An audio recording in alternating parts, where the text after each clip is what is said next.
আসসালামু আলাইকুম।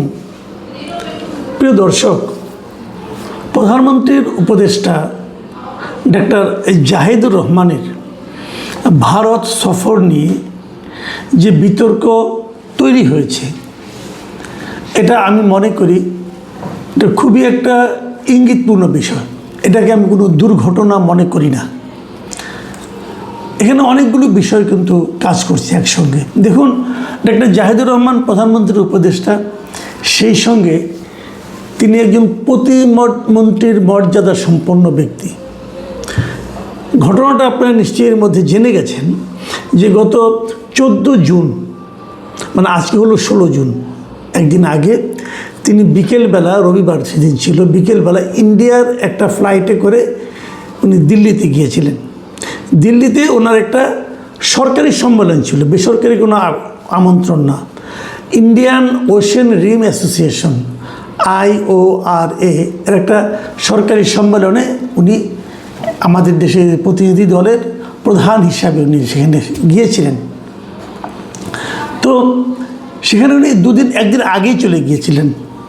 তো সেখানে যাওয়ার পর ওনাকে এয়ারপোর্টে ইমিগ্রেশনে আটকে দেওয়া হয়, এবং এই আটকে দেওয়ার কী কারণ থাকতে পারে সেটা নিয়ে নানা ধরনের কথা বলা হয়ে থাকে। মূলত যে ঘটনাটা সেটা আপনাদেরকে বলি।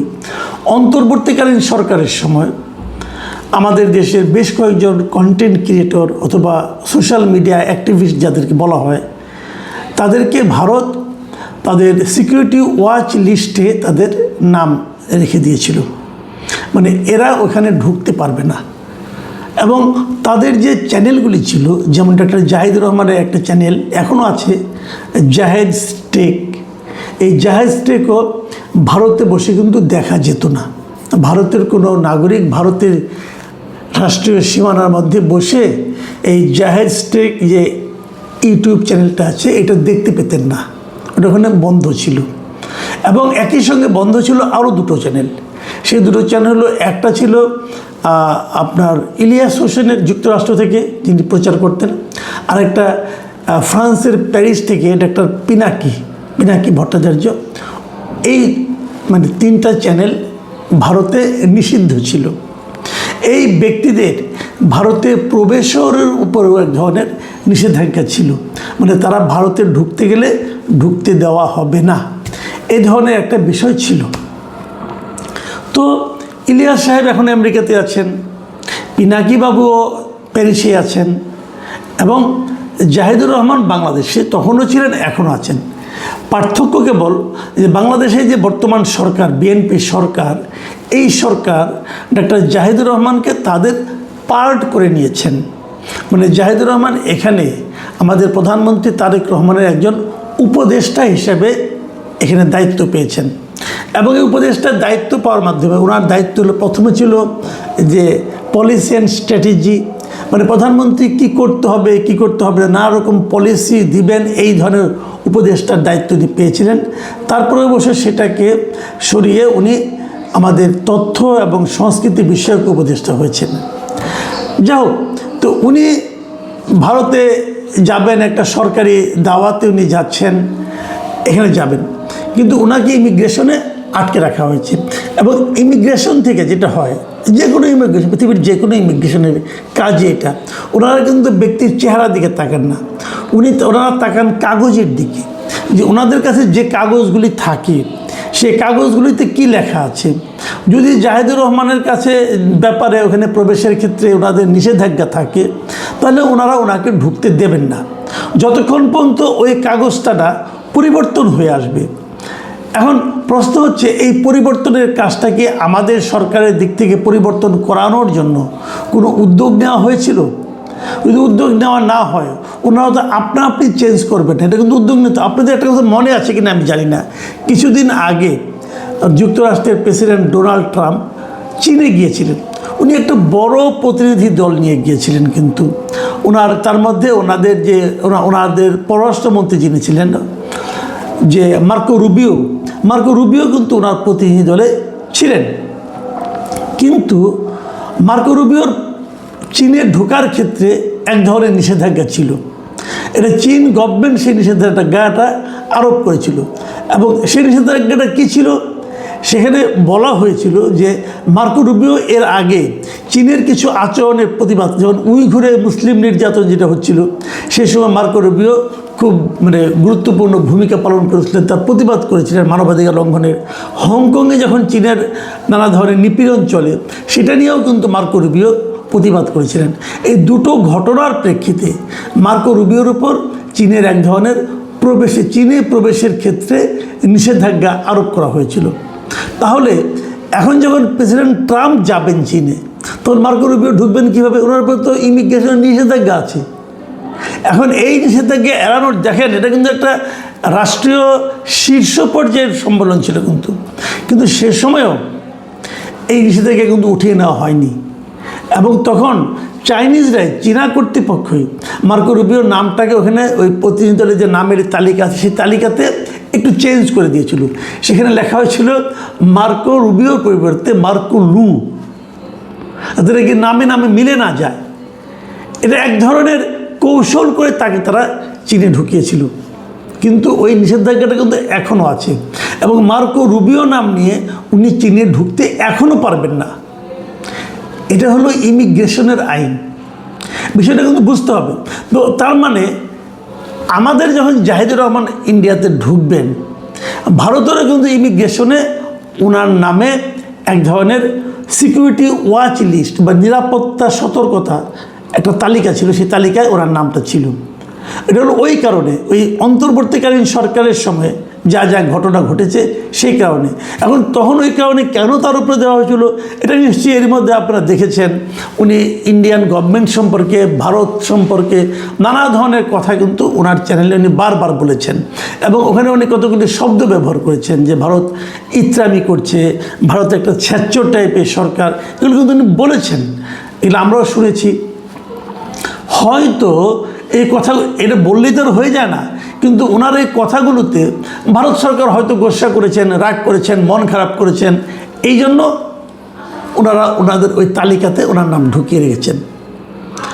আমাদের একজন এখন কিন্তু আমি আর জাহিদুর রহমানের কথা বলছি না, এখন আমি বলছি আমাদের একজন প্রতিমন্ত্রীর মর্যাদার ব্যক্তি ভারতের ইমিগ্রেশনে তাকে আটকে রাখা হয়েছিল, এবং ওখানে 2 ঘন্টা একটা সোফায় বসেছিলেন। মনে রাখবেন, এটা কিন্তু আমি ব্যক্তি জাহিদুর রহমানের কথা বলছি না। জাহিদুর রহমান ব্যক্তিগতভাবে কী করেছেন কী করেননি সেটা ওনার হিসাব, উনি বুঝবেন, কিন্তু আমি বুঝবো উনি আমাদের প্রতিমন্ত্রী। আমাদের প্রতিমন্ত্রীকে ভারত এই ট্রিটমেন্ট করেছেন, এই ট্রিটমেন্টটা ঠিক হয়নি, কোনো সন্দেহ নেই। এই ট্রিটমেন্টটা আমার কাছে ভালো লাগেনি, আমি হতাশ হয়েছি, আমি অপমানিত হয়েছি, আমি রাগান্বিতও হয়েছি। এটা আমাদের দেশের জন্য অপমানজনক, কোনো সন্দেহ নেই। কিন্তু তারপরেও আমার প্রশ্ন হলো, এই অপমানটাকে আমি ইনভাইট করলাম? এই প্রশ্নটা খুব জরুরি। কেন ইনভাইট করলাম? ভারতের যে জাহিদুর রহমানের চ্যানেল যে বন্ধ, এখনও দেখা যায় না, ওটার চ্যানেল যে বন্ধ, ওনার ব্যাপারে যে এম্বার্গো একটা আছে ওনাদের, এই বিষয়টা আমাদের সরকার বা সরকারি কর্তৃপক্ষ জানেন না কেন, এটা আমি একটু বুঝতে চাচ্ছি। তারা কেন জানেন না যে এই ধরনের নিষেধাজ্ঞা আমাদের উপর থাকতে পারে, অথবা আছে কি না, ওনারা এই খোঁজটা নেন নাই কেন? মানে বিষয়টাকে তারা অতটা সিরিয়াসলি নেন নাই। এবং তারপর যখন আমি ভারতীয় একটা মিডিয়াতে দেখলাম, তারপর যখন উনি ওখানে ছিলেন, আটকা ছিলেন, তখন ওনাকে অভ্যর্থনা জানানোর জন্য কিন্তু দিল্লিতে আমাদের যে ভারতে দিল্লিতে অবস্থিত আমাদের যে বাংলাদেশের হাই কমিশনার যিনি ছিলেন, তিনিও কিন্তু এসেছিলেন, কিন্তু তিনি কতটুকু ভূমিকা রেখেছেন এটা নিয়েও কিছুটা সন্দেহ আছে। অনেকে বলছেন এই পুরো সময় উনি নাকি তেমন কোনো কথাবার্তা বলেননি, বলেছেন কি বলেন না আমি জানি না, কিন্তু এটাও কিন্তু খতিয়ে দেখতে হবে। আমি ওনার ভূমিকারও সমালোচনা করছি, আমি সমালোচনা করছি আমাদের পররাষ্ট্র মন্ত্রণালয়ের ভূমিকা। দেখুন, একটা দেশ থেকে যখন আরেকটা দেশে একজন মন্ত্রী পর্যায়ের কেউ যায়, অথবা রাষ্ট্রীয় কোনো ডেলিগেশন যায়, তখন কতগুলি নিয়ম কিন্তু মানতে হয়।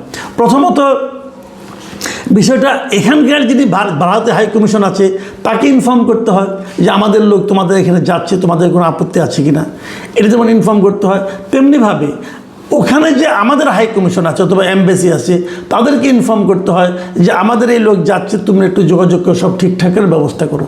তো এই 2 ব্যবস্থাতেই তো জানার কথা ছিল, যে ওনার ওখানে যাওয়ার ক্ষেত্রে সমস্যা আছে, ওনাকে ইমিগ্রেশনে আটকানো হতে পারে।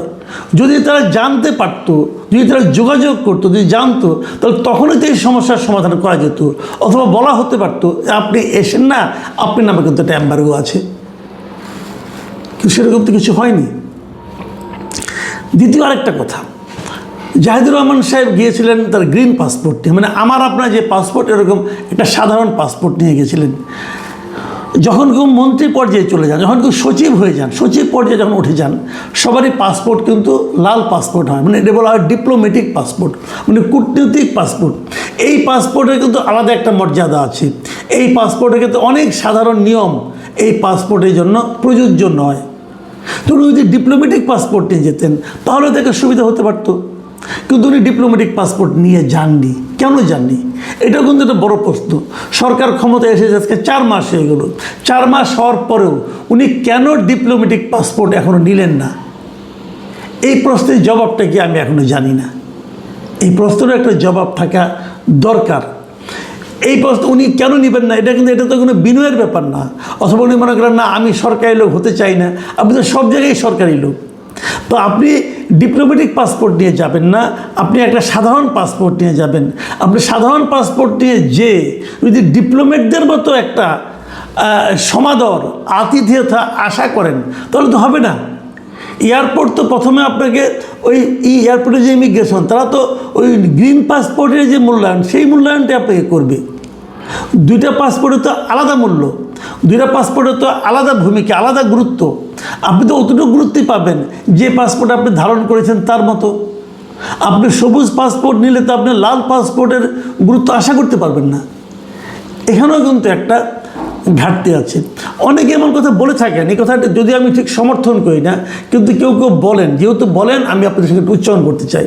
অনেকে কোথাও বলেন যে ডাক্তার জাহিদুর রহমান অনেক দিন ধরে মানে ভারত বিরোধী একটা মনোভাব সবসময় তার মধ্যে উনি পোষণ করেন, এবং এন্টি ভারত সেন্টিমেন্টটাকে সবসময় উনি চাঙ্গা রাখতে চান, উস্কে দিতে চান। এটা কি তারই অংশ হিসেবে এটা হলো কি না, এটা অনেকে প্রশ্ন করছেন। কিন্তু আমি অবশ্য তা মনে করি না। আমি পার্সোনালি মনে করি এই বিষয়টা এত ওরকম হয়নি। উনি আগেই জানতেন, অথবা তারপরে যদিও ভারত তাকে আবার 2-2.5 ঘন্টা পরে সব ওকে করেছে, তখন উনি আবার রাগ করে ভেতরে যাননি, এবং উনি মনে করছেন একটা ইনস্ট্যান্ট প্রতিবাদ করতে হবে, এবং প্রতিবাদ করে উনি চলে এসেছেন। এই জায়গাটাতে আবার আমার একটা প্রশ্ন আছে। ঠিক আছে, একদিক দিয়ে আমাদের আত্মসম্মানের প্রশ্ন, আপনি রাগ করে চলে এসেছেন, দেখিয়ে দিয়েছেন, যাননি, কিন্তু এতে কি আমাদের দ্বিপাক্ষিক সম্পর্কের ক্ষেত্রে কোনো ইতিবাচক প্রভাব ফেলবে? দেখুন, আপনি কিন্তু একা একা যাচ্ছেন না। আপনি কিন্তু আপনার কেবল ব্যক্তিগত যে অনুভূতি, ব্যক্তিগত যে অভিমান, ব্যক্তিগত ক্রোধ, তার দ্বারা পরিচালিত হতে পারবেন না। কারণ আপনি রাষ্ট্রের প্রতিনিধি, আপনি পুরো জাতির প্রতিনিধি হিসেবে গিয়েছেন। কাজে আপনাকে ব্যক্তিগতভাবে আপনার একটু মন খারাপ হলেও, শারীরিকভাবে একটু কষ্ট হলেও আপনাকে সেই কাজটাই করতে হবে যে কাজটা করলে আমাদের রাষ্ট্রের সুবিধা হবে। আমরা কি ভারতের সঙ্গে সম্পর্ক উন্নত করতে চাইব নাকি চাইব না? উন্নত হলে কি আমাদের লাভ, নাকি উন্নত না হলে আমাদের লাভ? এই সব কিছুই কিন্তু আপনার প্রত্যেকটা আচরণের মধ্যে স্পষ্ট হতে হবে, এবং আচরণটা করার আগে আপনাকে চিন্তা করতে হবে। সেই চিন্তাটাকে ডাক্তার জাহিদ করেছেন, এই প্রশ্নটা থাকলো। আপনারাও বিবেচনা করবেন, ডাক্তার জাহিদও বিবেচনা করবেন, কারণ ওনারও বিবেচনা করার দরকার আছে। এই কারণে যে ওনাকে মনে রাখতে হবে যে আজকে থেকে 5 মাস আগের ডাক্তার জাহিদ আর এখনকার ডাক্তার জাহিদ কিন্তু এক নয়। আগে উনি অন্য কাউকে কেয়ার করতেন না, কিন্তু এখন ওনাকে কিন্তু পুরো জাতিকে, জাতির ভবিষ্যতের কথা, জাতির সুবিধা অসুবিধার কথা ওনাকে চিন্তা করতে হবে। প্রিয় দর্শক, এখন এ পর্যন্তই। আল্লাহ হাফিজ।